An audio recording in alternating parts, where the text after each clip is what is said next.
Greetings comic lovers and welcome back to Casually Comics, the channel where we chat all things comics, from reviews of comics new and old to history to anecdotes to really wherever our whims take us. We've come to the end. J.J Abrams and Henry Abrams' Spider-Man saga, a tale that started with a tweet causing mass controversy and speculation, questions about the lost Raimi Spider-Man 4, turning to cries of distrust and skepticism over the announcement of this miniseries. Cries of nepotism and but why though echoed, while Marvel gambled on the success of the Abrams name. And of course some were curious and others excited. And some were just willing to give it a chance. Now, after months of delays that began before the global pandemic, with no clear reasons given as to why, we are here at issue 5. Released December 9th, 2020, my dad's birthday. This is not what I got him. Okay, so way back when we first started this, I asked you to give me your predictions, and I hope you remember them because it's time to see how right you were. How well do you know your Abrams storytelling devices? Get excited. But before we get started, I'm Sasha, and if you're enjoying this content, you know what to do. Hit that like button, hit that subscribe button, join us on this comic book journey, and if you're feeling so inclined, hit that join button. Help support the channel, produce more content, and of course you'll get access to some behind the scenes and emojis, badges, and the like. We have a handy dandy Spider-Man 2019 Abrams playlist, so of course you can get caught up if you missed anything, but if you have no time, I'll of course give you the cliff notes, the cliffiest cliff notes. Or if you just want to skip to the end. MJ was killed on a bridge while Peter fought a villain named Cadaverous. Peter lost an arm, got a hook for a hand, and abandoned him and MJ's son with Aunt May. Their son, Ben, grew to develop powers and have anger issues that don't matter because they don't go anywhere. He met and made friends with edgy teen graffiti artist Faye, aka Faye. Cadaverous returned and skewered/kidnapped his father, so Faye and Ben sought out the last remaining Avenger, Tony Stark. Also Riri is there. Stark reveals that Cadaverous is a scientist who is working on a way to resurrect the dead with his wife. It went wrong, his wife died. Now he's trying to bring her back, and he needs Peter and Ben's blood because their blood is the key to fix his wife, who he's brought back, but it went wrong because he's a bad scientist and she's mutated into a giant horrible nightmare-fueled spider. Last issue ended with Ben captured, Peter dying, Riri fighting, also Faye fighting despite only being a graffiti artist, so she has brought spray paint to a giant mutant spider fight. Cliff notes achieved. Issue 5 activate. Our cover features an unmasked Ben looking back at Cadaverous' minions, while our Peter Parker and his Keanu Reeves beard are foregrounded. It's not the best cover. It's not quite interesting enough to grab you if you were just hopping in, say, on issue 5. It doesn't fully convey the gravitas of our this is our final issue. This is the boss fight. This is what it's all been leading to. It's also kind of odd how they focus on Peter. That's where your eyes are drawn. They're drawn to him. But really, isn't this story supposed to be about Ben? I'm asking because after reading this, I am genuinely no longer certain. We open on emotional angst, the recollection of Peter leaving Ben with Aunt May as the battle rages on, as the story tries to tell us it's cause he knew that Cadaverous was after him. It's our noble framework, our he left to keep him safe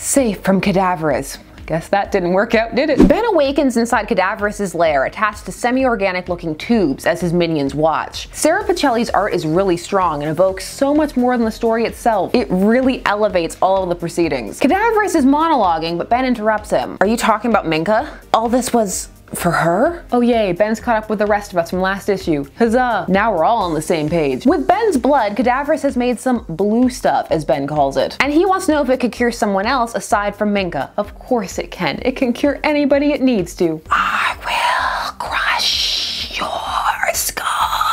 Could what you're doing save my dad? Suddenly one of the minions breaks free and kicks Cadaverous before he can do any skull crushing. And oh, who could it be? And a story about reanimating zombies and the dead. Also experimenting upon the bodies of people he's killed. I don't know who it could be. Ben grabs the blue stuff and they flee. But the drone is having a hard time as Cadaverous' control tries to reassert itself. So Ben just yanks a random wire and that fixes it. They escape to reveal that they were on an old boat. Did you even have a plan? I mean, besides running?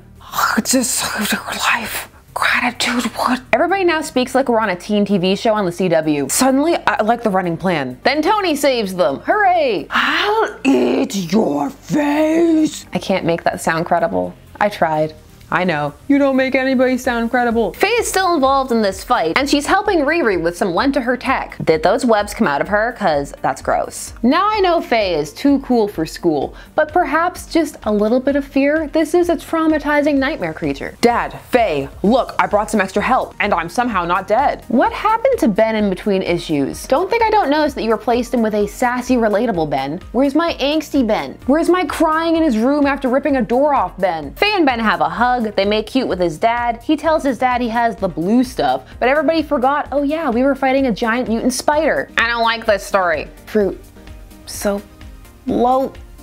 Neither do I. Guys, I think I lost something important. Yes, I know. Your previous characterization. Where is it? The monster looks great here. It looks disgusting and menacing. It's kind of being wasted a bit. You deserve better, Minka. A plot that could utilize your grotesqueness properly. Give me my key. I don't know where it is. The key is over with our mysterious drone, and oh, I can't contain it anymore. It's MJ. Her cliched intro death was so that she could have a surprise reveal, and we could do a reverse heroic sacrifice that is meant to be surprising but falls exactly in line with what you expect. Which is a salty way to say that she wants Peter to take the blue stuff to save him, but then he injects her with it instead because he loves her. And the blue stuff could have cured him, I guess, because it's the key and it can heal, resurrect zombies. He's not dead, but you know what? It doesn't matter because he doesn't inject himself with it anyway. So, did any of those other drones remember their lives? Oof, let's not linger in that thought too long. They're out of blue stuff. You injected me, Tiger?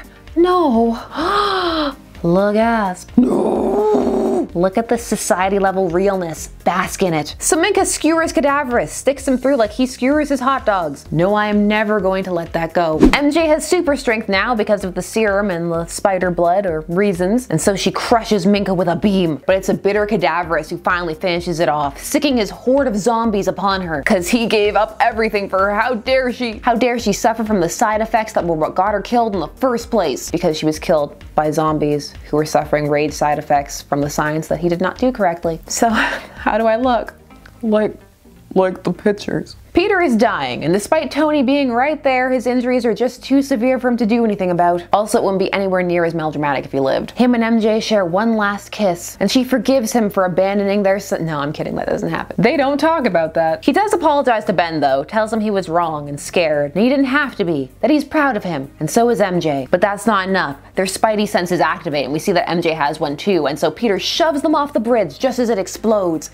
He gets all the death. Sad, passionate talking with his family, and an explosion. I never knew him like that before, in the red and blue. It felt impossible that he could be, I don't know, a hero. Ah, the story's original thesis, the bonding between father and son. Welcome back, 3 pages from the end. After the funeral, while Ben and MJ mourn, Aunt May brings up a surprise that Tony just dropped off. Whoa. They're spider suits. That's kind, in a kind of huge overstepping of boundaries and making assumptions kind of way, Tony. The end, and we get our goodbye letters from the Abramses. It's over. We are free.